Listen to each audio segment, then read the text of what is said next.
Maya Rodriguez had always been a fighter. At 38 years old, she had built her life from the ground up.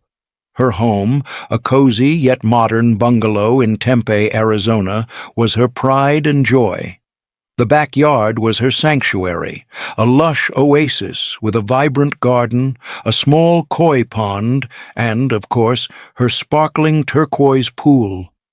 It wasn't just a pool, it was her escape, her reward for years of hard work and sacrifice.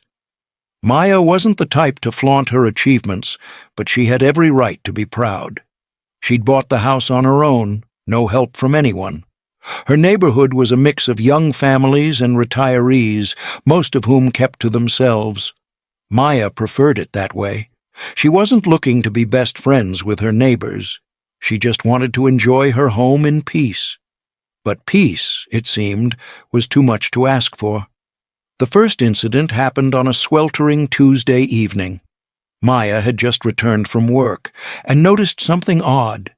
Her garden hose was stretched across the lawn, and the pool cover was slightly askew. She walked over to the pool and saw wet footprints leading from the gate to the water's edge.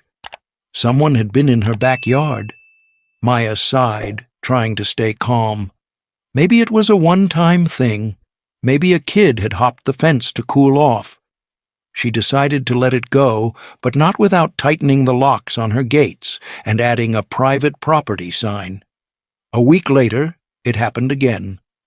This time, Maya was home. She heard splashing and laughter coming from the backyard. She peeked through the blinds and saw two teenagers, a boy and a girl, swimming in her pool as if they owned the place. Maya stormed outside, her voice sharp and commanding. "Excuse me, what do you think you're doing?" The kids froze, their eyes wide with guilt. The boy stammered, We didn't think you'd mind. It's so hot out, and your pool is just sitting here." Maya crossed her arms. "I do mind. This is my property. You don't just get to use it because you feel like it."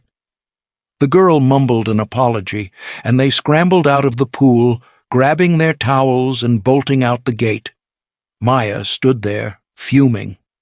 She decided to confront their parents the next day, hoping for an apology. Instead, she got excuses. "Oh, come on," the boy's mother said, rolling her eyes. "They're just kids. It's not like they were hurting anything." Maya clenched her fists. "It's not about that. This is my home, my pool. You don't get to decide how I use it."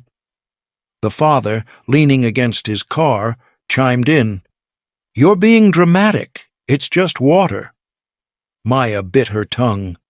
She wasn't going to waste her breath arguing with people who didn't respect boundaries. Instead, she installed security cameras and motion-activated lights around her property. For a while, it worked. The trespassing stopped, and Maya thought she'd finally gotten through to them. But she was wrong. One Saturday afternoon, Maya came home to find her backyard overrun. A group of neighbors, adults and kids alike, were lounging by her pool, drinking, laughing, and splashing around like it was a community park. Maya's blood boiled. She marched outside, her voice cutting through the noise. "Get out, now!" The group turned to look at her, some laughing, others rolling their eyes. A man, Maya recognized him as Greg from down the street, shrugged. "Relax, Maya. We're just having a little fun. You weren't even home." Maya's eyes narrowed. "That doesn't matter. This is my property. You don't get to invite yourselves over whenever you feel like it." Greg smirked. "It's just a pool. What's the big deal?" Maya had had enough. She stormed over to the pool equipment box and shut off the filter. Then she grabbed the hose and turned it on full blast, spraying it toward the crowd. "Out, now!" The group scattered, grumbling and shooting her dirty looks as they left. Maya stood there, her chest heaving, as she locked the gate behind them. She knew this wasn't over. If they didn't respect her words, she'd make sure they respected her actions. The next day, Maya went to work. She installed a high-tech security system with alarms that would sound if anyone tried to enter her yard.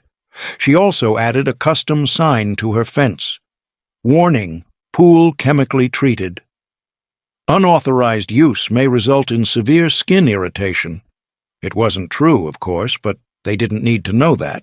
To sell the lie, Maya placed a few empty chemical containers near the pool pump and sprinkled a harmless blue dye into the water. If anyone tried to use the pool, they'd leave with bright blue stains on their skin, a visible reminder that they weren't welcome. The plan worked. Within days, the neighborhood gossip mill was buzzing. People were talking about Maya's dangerous pool, and the trespassing stopped. Even Greg, who had been the most vocal about her overreaction, stayed away. But Maya wasn't done. She wanted to make sure they never even thought about crossing her boundaries again. She installed motion-activated sprinklers along the fence line, set to douse anyone who tried to climb over. She also posted a new sign: "Trespassers will be sprayed. You've been warned." The final blow came when Greg tried to confront her. He showed up at her door one evening, his face red with anger. "What's your problem, Maya? You're acting like you own the neighborhood." Maya raised an eyebrow. "I do own my property, and I'll do whatever it takes to protect it." Greg scoffed. "You're being ridiculous. It's just a pool." Maya smiled. "Then why are you so upset?" "Oh, that's right, because you can't use it anymore." Greg opened his mouth to argue, but thought better of it. He turned and walked away, muttering under his breath. Maya closed the door, a satisfied smile on her face. She had finally reclaimed her peace. Her pool was hers again, her backyard quiet, and her boundaries respected. The lesson was clear. Some people won't respect your boundaries until you enforce them. Maya had tried to be nice, but when that didn't work, she got creative. And in the end, she won. For weeks, Maya enjoyed the quiet. No more splashing, no more laughter, no more entitled neighbors treating her backyard like a public park. The sprinklers stayed silent, the pool remained untouched, and the blue dye slowly faded from the water. Maya felt like she had finally won. But peace, as she had learned, was fragile. One evening, as Maya sat on her patio sipping a glass of iced tea, she noticed something strange. A group of kids, no older than 12, were lingering near her fence, whispering and pointing at the pool. Maya's heart sank. She didn't want to scare children, but she couldn't let them think it was okay to trespass. She walked over to the fence, her tone firm, but not unkind. "Hey, kids, this is private property. You can't come in here." One of the boys, a freckle-faced kid with a mischievous grin, shrugged. "But it's just sitting there. Why can't we use it?" Maya crouched down to their level. "Because it's mine. Would you like it if I came into your house and started using your stuff without asking?" The kids exchanged guilty looks. The boy mumbled, "No." "Exactly," Maya said. "Now, go home, and tell your friends this isn't a playground." The kids shuffled away, and Maya sighed. She hated being the mean neighbor, but what choice did she have? If she didn't set boundaries, no one else would. The next day, Maya received a knock on her door. It was Mrs. Thompson, the neighborhood's self-appointed busybody. She was holding a plate of cookies and wearing a smile that didn't quite reach her eyes. "Maya, dear," she said sweetly, "I brought you something." Maya raised an eyebrow. "Thanks, but I'm not really a cookie person." Mrs. Thompson's smile faltered. "Oh, well, I just wanted to talk to you about, well, the pool situation." Maya crossed her arms. "What about it?" Mrs. Thompson sighed. "Look, I understand you want your privacy, but don't you think you're taking this a little too far? The kids are scared to even walk past your house." Maya frowned. "I'm not trying to scare anyone. I just want people to respect my property." "But it's a community, Maya. Mrs. Thompson said, her tone turning condescending. "We're all in this together. Maybe if you were a little more welcoming, people wouldn't feel the need to—" Maya cut her off. "Feel the need to what? Trespass? Help themselves to my things? No, thank you. I've worked too hard for what I have to let people walk all over me." Mrs. Thompson's smile vanished. "Well, I tried. But don't be surprised if people start treating you differently." Maya shrugged.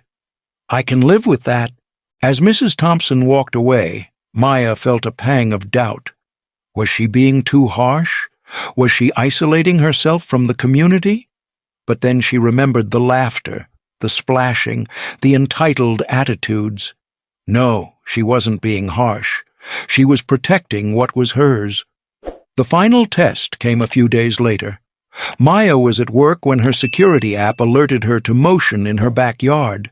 She pulled up the live feed and saw Greg, of all people, trying to climb over her fence.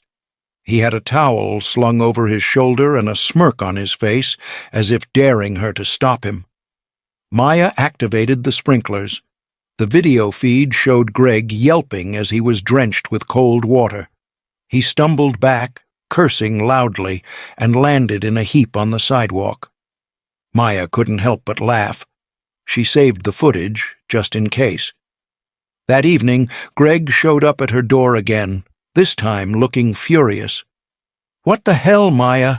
You could have hurt me." Maya crossed her arms. "You were trespassing. Again. What did you expect?" Greg's face turned red. "You're insane, you know that? It's just a pool." "Then why are you so obsessed with it?" Maya shot back. "You have your own yard. Use it." Greg stared at her for a long moment before turning and walking away without a word. Maya closed the door, her heart racing. She knew this wasn't the end. People like Greg didn't give up easily, but she also knew she had the upper hand. Over the next few weeks, the neighborhood gossip shifted. People stopped talking about Maya's pool and started talking about her boundaries. Some admired her for standing her ground, others called her difficult and unfriendly. Maya didn't care. She wasn't here to win a popularity contest. She was here to live her life on her own terms. And for the first time in a long time, she felt free. Maya's story isn't just about a pool. It's about respect, boundaries, and the lengths we go to protect what's ours. Some people will take as much as you let them, and the only way to stop them is to stand firm. So, what would you have done in Maya's shoes? Would you have tried to reason with the neighbors, or would you have taken matters into your own hands? Let me know your thoughts, and if you enjoyed this story, don't forget to share it with someone who needs a reminder to stand their ground.